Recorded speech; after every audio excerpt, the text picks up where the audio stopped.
if a man set his standards and what he do and what he doesn't, what he allows, you come in my house, you got to take your shoes off. You can't walk around my house with no shoes on. It's the same way with conversation. It's the same way with how etiquette, a lot of men don't hold doors, but I've been blessed enough to be, if I'm about to touch a door, don't touch that door. But that's not every man. So, but I don't expect every man to be that way. But that's why I naturally go open the door for myself. But I know next time when I'm with this man, I better not touch that door. So it's on him that his ex-girlfriend would treat him like a regular person. Because if he didn't remind her that he wasn't regular, that's on him. Sis, you used to this, but this ain't this. And he allowed it to carry on. Sorry. So, that's interesting. Right now, a lot of Black men, they are saying, I think the acronym is SYSBM. Save yourself, Black man. Okay. And the movement is all around this concept of African-American Black women are fundamentally broken. Mm-hmm. So instead of sticking around and trying to fix them and trying to check them and put them in their place, go to Thailand, go to Africa, go to South America, get you a Canadian woman, right? I mean, y'all been doing that, though.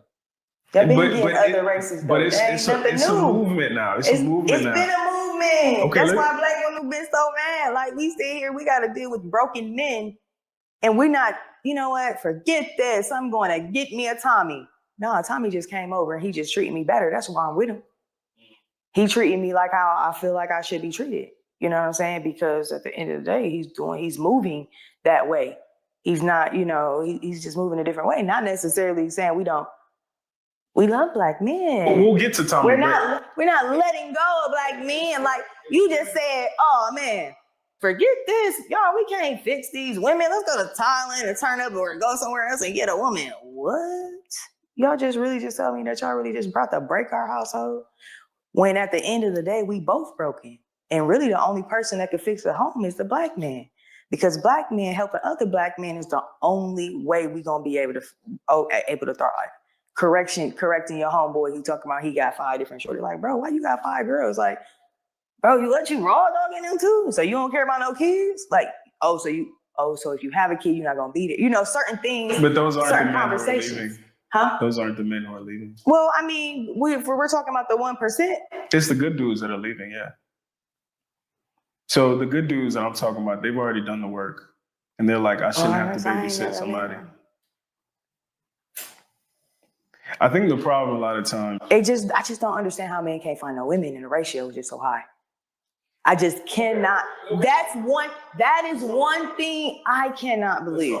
I can't believe it. That's suspicious. That's weird.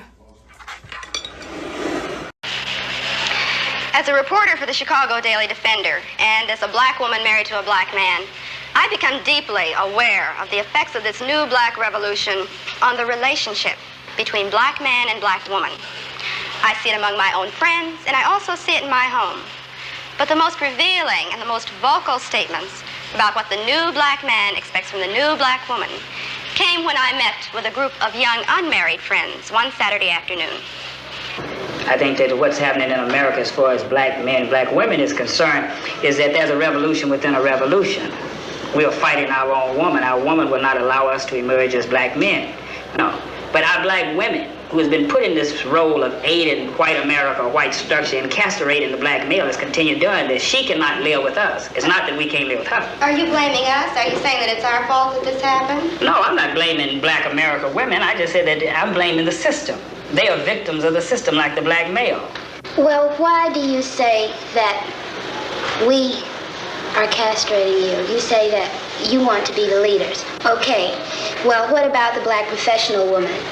Are you saying that there should be no Black professional woman? Are you trying to deny Black women the right to be creative, the right to function? We're not asking for you to take a back seat. We're saying that you have got to be astute enough and can view the situation well enough where you just automatically know what your role is and step back. And whenever you want to have that aggressive thing, this is the thing that the young black man today is not going to tolerate. My old man tolerated it because his old man tolerated it. It came up for years and years and years. But today, the young black man is not going to take it. He's going to be out there as a leader. White America has used black women to keep the black male in his place. And you're still aiding him by saying, well, we are qualified, we want to work, we can help. Okay, how are you going to reprogram men so that they don't let us take over what's supposed to be their responsibility? And men that I have had dealings with, they are perfectly willing to sit back and let us do anything we want to. I don't think that you have to reprogram men. I think you have to reprogram women. No, you have to reprogram the man so that he will forcefully take what belongs to him, because you know women, as long as we can get, we're going to get, and it's part of our being. We're going to do anything to you that you let us, whether we want to or not. You don't want to live on the level of income that I can afford you in love. Me, on the basis of that, you want to always be aspiring to have all those things that's a part of the great middle-class white American society, and because I can't deliver these things to you, you say that you are not a man. I don't measure a man by how much money he can bring home. I measure a man by how he treats me. Whether when I'm tired and I'm sick and I'm scared, he's there. For these women, the men are there. But with the feeling of racial pride has come new conflicts and new problems.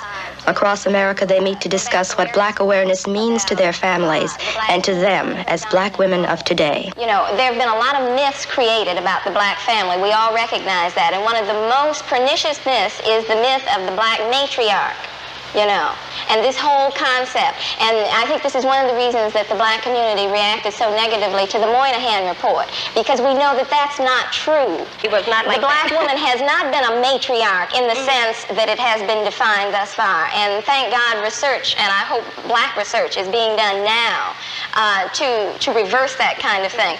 In fact, the black woman has been a woman at the head of a household, not by choice, but by necessity. And more often, that's right, and more often than not, she is not a strong, matriarchal, aggressive, domineering figure. She is a woman in search of a man. But this story has not been told. The prejudice society created what we have now. So that's what we were. Okay, we have a revolution going on. What part of the revolution? We're in an evolution. I think the revolution is yet to come. Yeah, it's the well, this thing we keep tossing the word revolution around lightly. Actress Val Ward performs the works of our black poets and dramatists.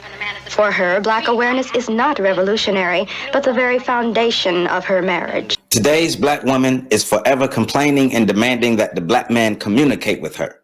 By this, she means she wants the black man to talk to her and tell her what's on his mind, despite the fact that whenever he attempts to communicate his ideas to her, she responds in the wrong way. The burden of the black woman's complaints rests on the premise that he does not like or accept the way she talks to him. If she comes at him wrong, all systems shut down and he does not talk to her at all, at least not in the open forum type of discussion that she wants. The black man is very vulnerable when he confides in the woman. To do so, he takes a step into what he already knows is a dangerous arena, because the black woman is known to take information he gives her and use it against him at another time. She refers to him as unresponsive and insensitive when he would not answer certain questions about his personal feelings or views.